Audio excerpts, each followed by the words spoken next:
Buenas por aquí. A ver, les voy a hablar en este vídeo de las correlaciones acto-virtuales, pero no me voy a meter porque es un concepto súper complicadísimo. Tengo que hacer un vídeo, pero eso es que tengo que prepararlo muy bien para que ustedes, para poder llevarle a ustedes de una forma comprensible cómo se dan estas correlaciones. Yo le decía antes a esto el punto de más difícil acceso. Esto es lo más difícil que hay de entender. Pero por lo tanto no me voy a meter profundamente en eso. No me voy a meter en eso. Voy a ir por los alrededores. Para solamente dejarles saber. Por ejemplo, miren, mi filosofía yo la he estructurado completa, ¿verdad? Sobre la base de estas correlaciones acto-virtuales. Esto me permitió a mí, cuando yo descubrí esto, dije, bueno, esto es divino, porque lo descubrí pensando en la naturaleza de la realidad. ¿Qué rayos, qué demonios es la realidad? ¿Qué es lo real? O básicamente, ¿qué es eso que podemos llamar realidad? Bueno, pues esto tiene una naturaleza un poco complicada, y a la conclusión que yo llegué después de estudiar los sistemas filosóficos y estudiar todo lo que pude estudiar, incluso la física me ayudó mucho, porque donde primero yo la vi fue ahí, en el terreno de ustedes saben, del movimiento, el espacio, el tiempo, todo ese tipo de cosas, problemas ligados con la mecánica. Entonces ahí fue donde yo primero percibí la naturaleza acto virtual de lo real, y después la extendí a la filosofía. Bueno, lo que yo estaba haciendo era filosofía desde el principio, ¿no? Pero la extendí ya no al reino de la naturaleza, sino a toda lo que debe ser la realidad, justamente, ¿no? Considerándola como una correlación acto-virtual. Es decir, yo necesitaba tener una definición de la realidad por cuanto hay un calor tremendo. Bueno, subí el aire, no sé si le molestará el audio. Por cuanto un filósofo, si no tiene una definición de lo real, no tiene filosofía ninguna, y mucho menos sistema filosófico. O sea, el sistema filosófico depende entre unas condiciones muy especiales que debe cumplir, ¿no? Una de ellas es la concepción de lo real, de la realidad. Esa es la más básica, la más importante. Entonces, bueno, yo concebí la realidad así como una correlación acto-virtual, que no se podía reducir ni a lo actual ni a lo virtual por sí mismo, es una correlación. Entender cómo se dan estas correlaciones, tanto en el tema de la realidad como en esferas más particulares, es sumamente difícil. Por lo tanto, eso es lo que yo no voy a hacer en este vídeo. Solamente le quiero decir que si bien mi filosofía está estructurada sobre esa idea fundamental de la realidad, esa manera de concebir la realidad, pues se puede hablar también de una física de lo acto virtual, ¿no? Y cuando usted introduce las correlaciones acto virtuales en la física, pues todos los misterios se le empiezan a esclarecer completo, desde el principio al final. Por ejemplo, si la aplica, vamos a empezar con la física. ¿Quién fue el que inventó la física? Vamos a hablar así, ¿no? ¿Usted me entiende? ¿Con quién empieza la física? Con Galileo. Se dice que antes de Galileo eso no era ciencia, ¿no? Y la física estaba dentro de la filosofía, pero la física se independiza, o sea, convierte en una ciencia independiente con Galileo. ¿Por qué? Porque Galileo matematizó la naturaleza, vamos a decirlo así. O sea, esa matematización es lo que hace a la física, a diferencia de los intentos de explicación anteriores. Luego empieza con Galileo. Pero obviamente no empieza de la nada, todo tiene antecedentes. Si vamos atrás, bien atrás, pues llegamos a los griegos, naturalmente. Y entre los griegos, pues el primero de todos, o sea, el más antiguo que se le pueda, que uno pueda encontrar, esta manera de interpretar los temas del movimiento, el espacio, el tiempo, etc. Ese tipo es Zenón de Elea, ¿verdad? Zenón de Elea, el griego Zenón, de la escuela eleática, discípulo de Parménides. Entonces, si usted le aplica las correlaciones acto-virtuales a las paradojas de Zenón, las va a entender enseguida. Ya dejan de ser paradojas. Así que empezamos a probar estas correlaciones desde el mismo principio con Zenón de Elea, y nos damos cuenta que funcionan perfectamente. Esas paradojas tienen 25 siglos, nadie las ha resuelto, le han aplicado de todo, como yo lo he explicado en otros vídeos, de cuánta cosa hay. Los pensadores más importantes han tratado de resolverlas, nadie ha podido. aplíquenle las correlaciones acto virtual y dejan de ser paradojas. Es que se pierde el carácter paradójico, se desarticula, se deshace. Y entonces usted lo entiende perfectamente. Eso es lo bueno que tienen las correlaciones acto virtuales, que no solamente te dan respuesta a los problemas, te ayudan a comprenderlos, sino que te deshacen todo el núcleo paradójico. En el caso de que lo haya. Por eso a mí me gusta probarlas con las paradojas ante todo, estas correlaciones. Entonces, si usted va, por ejemplo, se mete en la física, empieza con Galileo, si va al experimento fundacional de Galileo, al principio de la relatividad, pues usted le aplica las correlaciones acto-virtuales al principio de la relatividad y entiende qué es lo que está pasando. Ahí hay un cómo sí, que quiere decir que los físicos no lo entienden, porque si usted dice, bueno, esta habitación parece que está en reposo, porque yo puedo aquí llevar a cabo dentro de mi cuarto experimentos mecánicos para ver si mi cuarto se mueve. Y bueno, y yo sé que se está moviendo porque se mueve con la tierra y se mueve con todo, pero es como si estuviera en reposo. O sea, ese como si te está indicando que simplemente no se entiende lo que está pasando. Porque cuando uno sabe lo que pasa, no necesita estas ambigüedades, ¿verdad? O se mueve o no se mueve, ¿qué es lo que pasa ahí? Bueno, no pueden dar respuesta. Desde el principio de Galileo, estamos en los inicios de la física. Aplique las correlaciones acto-virtuales y enseguida todo el como si ese enseguida encuentra explicación y sobra de paso, ¿verdad? Yo no lo voy a decir como la respuesta. Busquen mis vídeos, que todas estas cosas que le estoy diciendo están en los vídeos. Si salta del principio de Galileo, a ver para dónde quieren ir,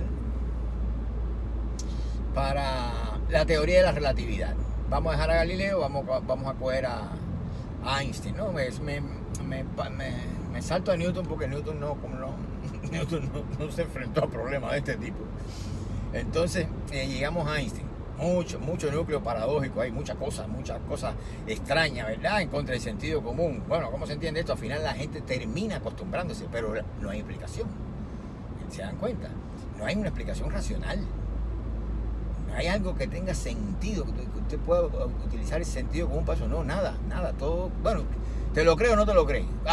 Se demostró ahí en la teoría de la relatividad. Si tú quieres te lo crees, si no te lo crees. Así te dicen que no existe el espacio y tiempo por separado, sino que existe una cosa que se llama espacio-tiempo, que además es un constructo geométrico, una cosa geométrica. Y entonces tú terminas creyéndote eso, pero eso está en contra del sentido común, y contraintuitivo y contra de todo. Pero usted se acostumbra, y más nada, y se cree que la posición de no entenderlo es superior a la posición del sentido común, o de que sea una cosa que no sea contraintuitiva. No, el hecho de que sea contraintuitivo no lo hace mejor, ni más profundo, ni más científico. Todo lo contrario. Usted tiene que entender las cosas como son. Y ya está. Si algo ahí no funciona, es porque no funciona la teoría, porque hay algo mal. Es lo mismo con la mecánica cuántica. La mecánica cuántica no tiene rareza ninguna. Si usted se acostumbra a la rareza cuántica esa, eso no quiere decir que usted lo entienda, ni que esa rareza la haga superior a otro tipo de descripción de los fenómenos físicos, ¿verdad? Es que usted se acostumbró, ¿verdad? ¿Por qué? Porque no tiene otra opción. Entonces, si aplicamos esto a la teoría de la relatividad, van a ver que toda la maraña que hay con los sistemas de referencia, que es lo que complica esto, se deshace desde el momento en que usted aplica las correlaciones acto-virtuales. Cuando usted distingue esas dos dimensiones de lo real, lo actual y lo virtual, se deshacen todas las situaciones estas relativistas y todos los efectos relativistas y todas estas cosas que son tan extrañas y tan contrarias al sentido común. Usted va a encontrar por qué, ese por qué que no existe en la relatividad, por qué pasan esas cosas, ¿verdad? Por qué aparentemente se contraen las longitudes de un sistema de referencia, en el otro no, por qué el tiempo se retarda en uno, en el otro no, por qué la paradoja de los gemelos, por qué esto, por qué el otro, todos los por qué lo va a entender, porque no hay ninguna respuesta. Sencillamente la gente terminó adaptándose a eso, pero no porque lo entiendan, no lo entienden, eso no cabe en la cabeza de la gente, a menos que tú te acostumbres, ¿verdad? Ahora tiene que haber una respuesta y claro que la hay, ¿Y cómo la hay? Usando esto que no se sabía antes, la naturaleza de la realidad, que es acto virtual. Bueno, he llegado aquí a la tienda, tengo que comprar unas cositas, me tengo que bajar por aquí, se me ha complicado el video, si me parqueo y lo termino por algún lado. A ver. Entonces, si usted lo aplica a, digamos, bueno, busquen vídeos míos sobre la teoría de la relatividad, ¿ya? Para que vean cómo yo lo hago. Pero si usted lo aplica a la teoría, al campo de la relatividad, pues va a ver cómo se solucionan estas cosas. Si lo aplica, vamos a dar otro saltico a la mecánica cuántica, pues mejor que mejor. La mecánica cuántica. Recuerdan el famoso cállate y calcula. ¿Por qué? Porque no se entiende y no hay explicación para las cosas. Por eso te dicen cállate y calcula, ¿verdad? Esta cosa instrumental. Pero si usted quiere entenderlo a pesar de todo y quiere lidiar con el tema de la interpretación de la mecánica cuántica, pues usted necesita las correlaciones altovirtuales. Una vez que usted aplique eso, una vez que usted empieza a ver lo real como una correlación altovirtual y las cosas bajo esas correlaciones, usted lo va a entender absolutamente todo. Ya dije en el vídeo pasado, esto que se llaman entrelazamiento cuántico, que antes se llamaban efectos correlacionados, así es como se llamaba eso, pues sencillamente no es posible como la gente lo quiere. La gente se ha acostumbrado a que exista el entrelazamiento cuántico y quieren hacer ordenadores cuánticos y todo. De hecho, muchos vídeos dicen que existen y es mentira, no existen. La computación cuántica no existe. No existe, pero se lo venden a la gente como que sí, como que hay computación cuántica. Bueno, a menos que a la computación cuántica le digan otra cosa que no tenga que ver con lo cuántico realmente, pues seguramente existe, probablemente. Pero olvídense que nada tiene que ver con lo cuántico, ni de que una cosa, para ser bien vulgar, pueda estar en dos estados a la vez, como lo que se requiere del qubit. No, olvídense de eso, eso no es así. Entonces puede estar en dos estados a la vez, pero ahí es donde viene la cosa. Pero si uno es virtual y el otro es actual, para que aprendan cómo usar las correlaciones cuánticas.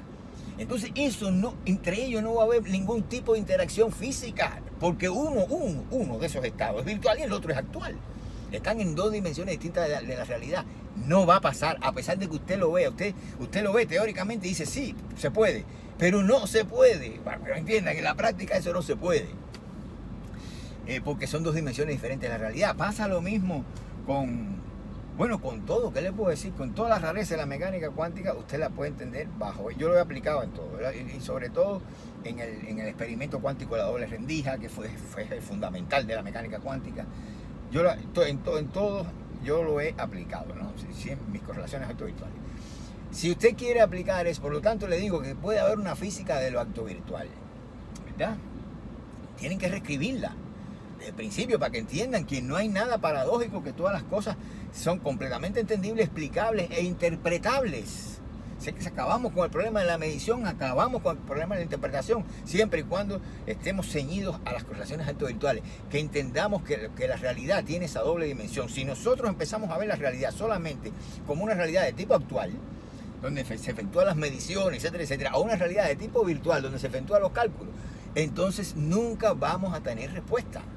Hay que entender que se tratan de correlaciones, que lo actual y lo virtual está correlacionado y que la estructura de la realidad es justamente así, acto virtual. Les voy a poner un ejemplo para terminar el vídeo. Vamos a aplicarlo ahora a la realidad en su conjunto. Pero no me voy a olvidar de qué pasa con la ciencia, que es la que supuestamente describe eso real. Miren cómo funcionan las dos cosas y cómo solamente la correlación es lo único real. Recuerden el ejemplo de Henri Bergson. Bergson decía que si yo levanto, por ejemplo, mi brazo hasta la altura del hombro, ¿ven este brazo aquí? No sé si este se ve mejor. Vamos a hacerlo con este. O sea, si levanto el brazo hasta la altura del hombro, fíjense, para usted que está viendo este movimiento, este brazo va usted lo va a describir como una trayectoria dinámica, porque usted está viéndolo de fuera, ¿ves? Usted está viendo que el brazo en cada momento de tiempo ocupa una posición determinada en el espacio y lo va a ver como una serie de puntos, como una serie de estados de reposo, porque el brazo es lo que decía Zenón, el brazo va a estar aquí en reposo, va a estar aquí en reposo, va a estar aquí en reposo y va a estar aquí en reposo, ¿verdad? Eso es una serie, ¿verdad? Y que es lo que nosotros llamamos trayectoria dinámica. Nosotros lo proyectamos en la realidad objetiva, nada más, que es el espacio de los conocimientos, y describimos el movimiento del brazo, ustedes que lo están viendo, como una trayectoria dinámica, ¿verdad? Así. Cada momento de tiempo va ocupando una posición determinada del espacio.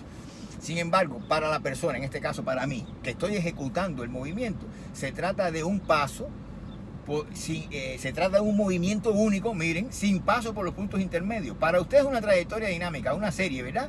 Para mí es un movimiento sin paso por los puntos intermedios. Simplemente esto y ya está. Ahora, ¿cuál es la diferencia? Eso lo decía Berzón. Y fíjense que es el mismo movimiento se inscribe simultáneamente en dos dimensiones. La virtual, que es la que describe el movimiento, y la actual, que es la mía, que es la que participa actualmente de ese movimiento. ¿Entienden ya? Hay dos dimensiones distintas en un mismo acto, porque se desdobla la realidad, producto del mismo acto del conocimiento, se desdobla en dos dimensiones diferentes. Y siempre como nosotros siempre vamos a tener que conocer, expresar el lenguaje, interactuar de alguna manera, pues siempre vamos a tener que chocar con esa dualidad, ¿verdad? Con esa, que no es una dualidad, con esas correlaciones, con esa naturaleza de acto virtual de la realidad, ¿verdad? Entonces ahí lo tienen en un solo movimiento. Levanten el brazo hasta la altura del hombro y se van a dar cuenta. Presupongan un observador, un físico externo, describiendo el movimiento de ese brazo, y van a ver cómo él lo describe en un espacio objetivo, que es una cosa virtual, como una trayectoria dinámica, ¿verdad? Y sin embargo ustedes lo van a experimentar como un movimiento único sin paso por los puntos intermedios. Es el mismo movimiento, y se cinde en dos formas. En una que es actual, que no necesita interpretación, y la otra que es virtual y que sí necesita interpretación. Entonces eso es así, en todo, para donde quiera que usted se vire, va a encontrar, yo tengo un video acerca de eso, va a encontrar la presencia de estas correlaciones virtuales. Tengo un video porque recuerdo que lo hice con la persona también, con el yo y la mismidad de alguien, ¿no? Como hasta en su nombre se pueden ver estas correlaciones, ¿no? En el nombre de la gente, ¿no? Entonces siempre va a ser así, correlación acto virtual. Se los digo porque en definitiva, no solamente en filosofía es importante empezar a ver las cosas como en términos de correlaciones acto virtuales, y sobre todo la estructura de la realidad misma, sino también en la física. Sería muy productivo que empiecen a delimitar, no confundir esos dos planos de la realidad, sino que darse cuenta que son diferentes y que están correlacionados de una manera sumamente interesante, que es donde se complica la cosa. Ellos se presuponen, ellos se excluyen, pero también pueden transmutar el uno al otro y cambiar de lugares. Pero esto ya es para un análisis mucho más profundo, más serio de esto, que no lo puedo hacer en un vídeo. Yo lo tengo eso explicado en un libro que no he publicado todavía. Lo hice en el año 2000. He hablado sobre ese libro ya, sobre el tiempo. En el año 2009, sí, 2009, creo que lo hice. Bueno, ahí donde yo explico el tema del acto virtual, que yo uso en toda mi obra, pero que solamente lo explico ahí en ese último libro que escribí. Entonces, bueno, los dejo aquí y nos vemos en un próximo vídeo.